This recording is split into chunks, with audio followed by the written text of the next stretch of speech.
सभी साथियों को मेरा नमो बुद्धाय, जय भीम, जय मूल निवासी। साथियों, डॉक्टर बाबा साहब आम्बेडकर के दृष्टिकोण में बुद्धिज्म, इस सीरीज का यह 34वां एपिसोड है।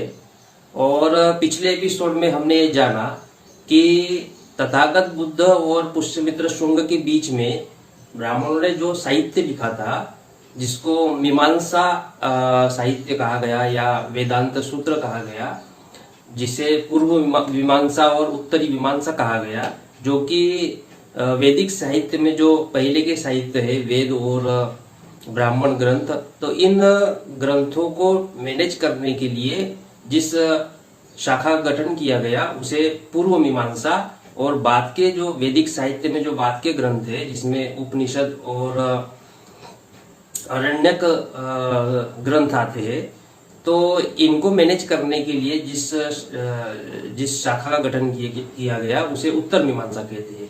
पूर्व मीमांसा की जिम्मेदारी जैमिनी को लगाई थी और उत्तर मीमांसा की जिम्मेदारी बाद नारायण को लगाई थी। तो इन सब बातों को हमने पिछले एपिसोड में जानने का प्रयास किया। अब इस एपिसोड में हम ये इस बात को जानने का प्रयास करेंगे कि पुष्यमित्र शुंग के बाद में जो ब्राह्मणों ने धार्मिक ग्रंथ लिखे, उन ग्रंथों का रचना काल क्या है और कैसे साबित होता है कि वो पुष्यमित्र शुंग के बाद में ही लिखे गए। तो इसके बारे में भी हम जान लेंगे, क्योंकि साहित्य की बात हो रही है और ब्राह्मणों ने जो साहित्य लिखा उसकी बात हो रही है। तो पुष्यमित्र शुंग के बाद जो ग्रंथ लिखे गए उसके रचना काल के बारे में इस एपिसोड में जानने का प्रयास करेंगे।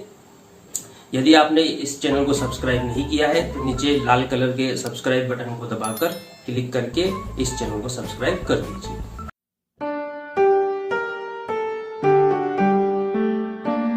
तो धार्मिक साहित्य के रचना काल के बारे में बाबा साहब आम्बेडकर कहते हैं कि महाभारत के रचना काल का ठीक ठीक निर्धारण करना लगभग असंभव है, किंतु कुछ ऐसे सबूत है जिसके आधार पर कहा जा सकता है कि यह पुष्यमित्र शुंग द्वारा की गई प्रतिक्रांति के बाद की रचना है। मतलब ठीक ठीक तो उसका जानकारी नहीं मिलती कि महाभारत कब लिखना शुरू हुआ या कब लिखा गया, लेकिन इसके सबूत बाबा साहब आम्बेडकर देते हैं कि ये पुष्यमित्र शुंग के काल के बाद में लिखा गया ग्रंथ है महाभारत।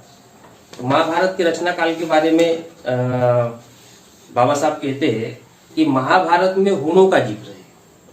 अब स्कंद गुप्त ने हुणों से युद्ध किया था। अब महाभारत में हुणों का जिक्र है और स्कंद गुप्त ने हुणों से युद्ध किया था। उसने इस पर 455 ईस्वी में या उसके आसपास विजय प्राप्त की थी। इस पराजय के बाद भी हुणों के आक्रमण 528 तक होते रहे। इससे स्पष्ट होता है कि महाभारत की रचना स्कंद गुप्त के काल में या उसके बाद में हुई। तो पहला सबूत देते हैं कि पुष्यमित्र शुंग के बाद में महाभारत लिखा गया। इसका पहला सबूत बाबा साहब देते हैं कि महाभारत में हुणों के बारे में बताया गया है और हुणों का जो युद्ध है स्कंद गुप्त से हुआ था और ये युद्ध 455 ईस्वी में हुआ था और बाद में हुण जो है 528 ईस्वी तक ये लड़ते रहे। तो हुणों के संबंध में जो जानकारी है वो स्कंद गुप्त के समय में है जब युद्ध हुआ था, तो और महाभारत में हुणों की जानकारी है। इसका मतलब ये जो युद्ध हुआ वो यानी हुण पहले आए और बाद में फिर महाभारत में इसका जिक्र आया होगा। इससे साबित होता है कि महाभारत बाद की रचना है। दूसरा, महाभारत में मुसलमानों का उल्लेख किया है, ऐसा बाबा साहब का कहना है कि महाभारत के वन पर्व के 190वें अध्याय के 29वें श्लोक में लिखा है कि सारा संसार इस्लाममय हो जाएगा, सभी यज्ञ अनुष्ठान विधि विधान पर्व और त्योहार समाप्त हो जाएंगे। अब इसका सीधा संबंध मुसलमानों से है। इस आधार पर कहा जा सकता है कि महाभारत की रचना मुसलमानों के आक्रमण के बाद हुई होगी। अगला सबूत बाबा साहब देते हैं कि अध्याय 190 वन पर्व श्लोक 59, इसमें लिखा है कि वृषल क्या है पता नहीं, अब वृषलों के सताए हुए ब्राह्मण भय से पीड़ित हो हाहाकार करने लगेंगे और कोई रक्षक न मिलने के कारण सारी पृथ्वी पर भटकते रहेंगे। यह वृषल शब्द का जो उपयोग किया गया है वो असभ्य के लिए किया गया है। जो मुस्लिम जो हमलावर थे उन हमलावरों के लिए यह वृषल शब्द का उपयोग किया गया है। तो ये दूसरा सबूत देते हैं कि मुसलमान आए, उस समय भी महाभारत लिखा ही जा रहा था और महाभारत में इसका जिक्र है।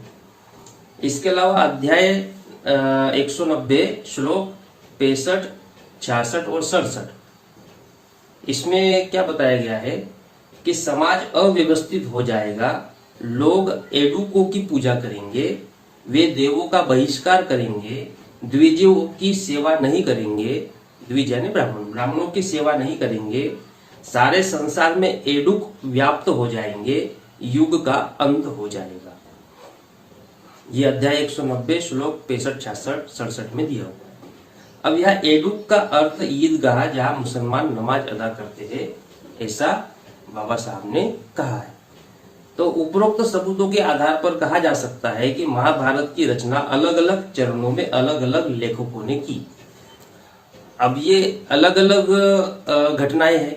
स्कंदगुप्त और हुनों के बीच में युद्ध हुआ 455 ईस्वी में, मुसलमान आए 700 ईस्वी में। इसके बाद में जो एडुक और ये सब के बारे में जो बताया गया ये और किसी समय की बात होगी। तो इन सब बातों से इस निष्कर्ष पे पहुंचा जा सकता है कि महाभारत की रचना अलग अलग चरणों में हुई और अलग अलग लेखकों ने लिखी। अब स्वाभाविक बात है कि अगर 100, 150, 200 साल का अंतर है या 300 साल का अंतर है तो वही लेखक तो जिंदा रहेगा नहीं। तो अलग अलग लेखकों ने लिखी और उसमें महाभारत में नए नए अध्याय जोड़ते गए उस समय की घटनाओं के अनुसार। तो इससे बाबा साहब ये बताना चाह रहे, निष्कर्ष निकाल रहे हैं कि माना कि महाभारत के अलग अलग संस्करण रहे, अलग अलग लेखकों ने लिखा और उसमें विभिन्न घटनाओं का जिक्र किया गया, लेकिन इससे एक निष्कर्ष तो निकलता है कि महाभारत की रचना प्रतिक्रांति के बाद, यानी पुष्यमित्र शुंग के काल के बाद में महाभारत लिखा गया, ये पक्का है। अब वो कब लिखना शुरू हुआ और फिर बाद में कितने अध्याय जुड़े और कैसे कैसे संस्करण निकलेंगे, वो बात की बात है। लेकिन हमारा जो मूल टॉपिक था, जो बुद्धिज्म को लेकर है, कि पुष्यमित्र शुंग ने प्रतिक्रांति की, बौद्धिस्ट राजा की हत्या की, उसके बाद में ये सारे नया बदलाव ब्राह्मणों ने किया, जिसमें उन्होंने महाभारत का रचना की, ताकि जाति व्यवस्था के जो मनुस्मृति के नियम है, उन नियमों को धार्मिक जामा पहनाया जा सके। तो महाभारत की रचना की।